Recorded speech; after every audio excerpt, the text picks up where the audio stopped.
80টা MLA দিয়ে রেখেছে, তাদেরকে জিজ্ঞাসা করেন না। আমাদেরকে একটাই তো ভাঙড়ের বীরেরা দিয়েছে, একটা। সব নৌসাদ বলবে? তাহলে 80টা তাদেরকে বিধায়ক কেন দিল? বারবার বলেছিলাম বিজেপিকে দিয়ে তৃণমূলকে আটকানো যায় না। এই 80টা যদি আজকে বাম আইএসএফ এর হতো, এই প্রশ্নটাই করতে লাগতো না। তারপরেও বলবো, দেশের আইন বিচার ব্যবস্থা আছে, অহেতুক কেউ ভয় খাবেন না, ঘাবড়ে যাবেন না। ঘাবড়ানো হচ্ছে তৃণমূলের একটা অংশ, যারা মেরে লুটপাট করে খেয়েছে, তারা মানুষকে আরো বেশি ঘাবড়ে দেওয়ার চেষ্টা করছে। কোনো জায়গায় যদি মনে করেন কোনো অপ্রীতিকর ঘটনা ঘটাতে পারে, প্রশাসনকে জানান, আমাদেরকে জানান, আমরা আমাদের সর্বোচ্চ দিয়ে সেগুলো আটকাবো। ইভিএম নিয়ে এটা যেটা শোনা যাচ্ছে, ইভিএম নিয়ে বিতর্কিত মন্তব্য করার জন্য নাকি গ্রেফতার করেছে। আবার শুনছি তার বাড়িতে নাকি 24 রাউন্ড কার্তুজ পাওয়া গেছে। এটাও শুনছি তার নাকি ওটা সিকিউরিটি ছিল, সেই সিকিউরিটির কার্তুজ। এখন প্রতিহিংসা পরায়ণ ভাবে যদি কাকে গ্রেফতার করা হয়, আমি এর চরম বিরোধী করব। কারণ মানুষের মতামতের স্বাধীনতা আছে।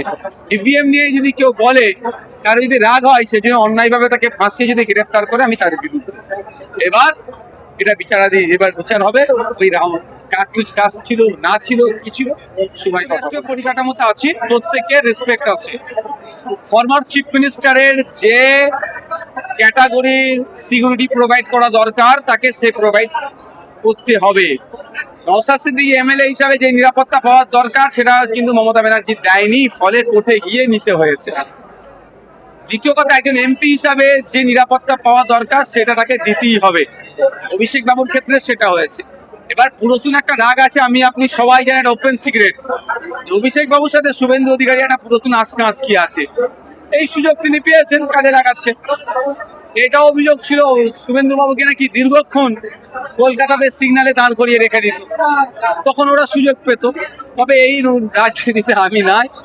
আমি এতটুকু শুধু বলতে চাই যে সংবিধান প্রদত্ত যে অধিকারগুলো আছে সুনিশ্চিত করা, অভিষেক বাবু মমতা ব্যানার্জি নয়, পশ্চিমবাংলার প্রতিটা নাগরিক যাতে নিরাপদে থাকে, সেটা দেখার দায়িত্ব বর্তমান মুখ্যমন্ত্রী শুভেন্দু অধিকারী মহাশয়ের। সুতরাং কার নিরাপত্তা কমলো, কার নিরাপত্তা সেম থাকলো, কার নিরাপত্তা বাড়লো, তা বিবেচ্য নয়।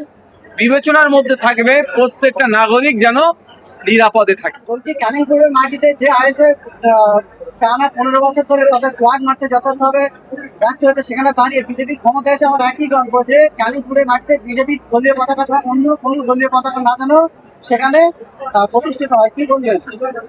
সবার প্রশ্নের উত্তর দিতে হবে। এখন নেতা সাজছে, তো নাম কামাতে হবে, এই জন্য একটা দুটো কথা বলতে হবে, ভাইরাল হতে হবে, বড় নেতা হওয়ার শখ দেখেছে। এতটুকু শুধু বলতে চাই, আইনের ঊর্ধ্বে কেউ নয়, সে বিজেপি হোক আর তৃণমূল হোক আর যে কেউ। পশ্চিমবাংলার বিভিন্ন জায়গায় আইএসএফ এর পতাকা আস্তে আস্তে উঠতে শুরু করেছে, আগামী দিনে উঠবে।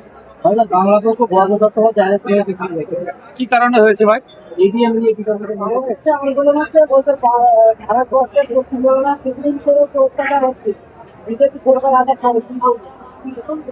আন্তর্জাতিক বিষয়, অনেক ভুলভাল ভিডিওতে এখানে ছাড়া হচ্ছে। বাংলাদেশের ভিডিও আমাদের পশ্চিমবাংলার বলে চালিয়ে দেওয়া হচ্ছে।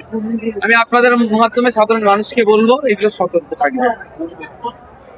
বাংলাদেশের অত্যাচার দেখিয়ে পশ্চিমবাংলায় বিজেপি ফায়দা লুটবে, এটাও হতে পারে। পশ্চিমবাংলার অত্যাচার দেখিয়ে বাংলাদেশের রাজনৈতিক দলগুলো ফায়দা লুটতে পারে।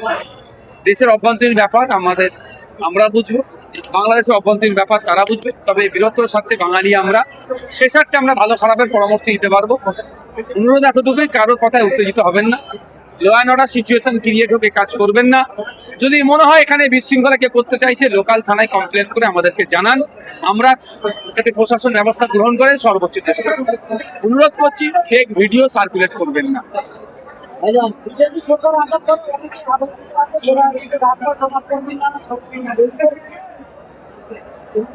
কাজটাই তো আতঙ্কে রাখা। আজকে সরকার সাহেবরা ভাঙড় সহ ক্যানিং এর মানুষকে আতঙ্কে রেখেছিল। মানুষ কি অকম আছে? এই এদের কাজটা হচ্ছে আতঙ্কে রাখা, যে কে কি বলছে পাত্তা দেওয়ার দরকার নেই। এতটুকু মনে রাখবেন, সংবিধান আছে, আর্টিকেল বলছে, সংবিধানের আর্টিকেলে উল্লেখ আছে আপনি আপনার ধর্ম পালন করতে পারবেন, ধর্মকে পালাতে পারবেন, ধর্ম প্রচার করতে পারবেন, ধর্মের প্রসার করতে পারবেন, কারো কথায় পাত্তা দেওয়ার দরকার নেই। আতঙ্কিত তারা বেশি হচ্ছে যারা মেরে লুটে খেয়ে রেখে দিয়েছে। আরেকটা বিষয় ভাইজান, সামনে যেহেতু কোরবানি ঈদ, এই ক্ষেত্রে মানুষজনের সিদ্ধান্ত হচ্ছে কি বলবো আমি?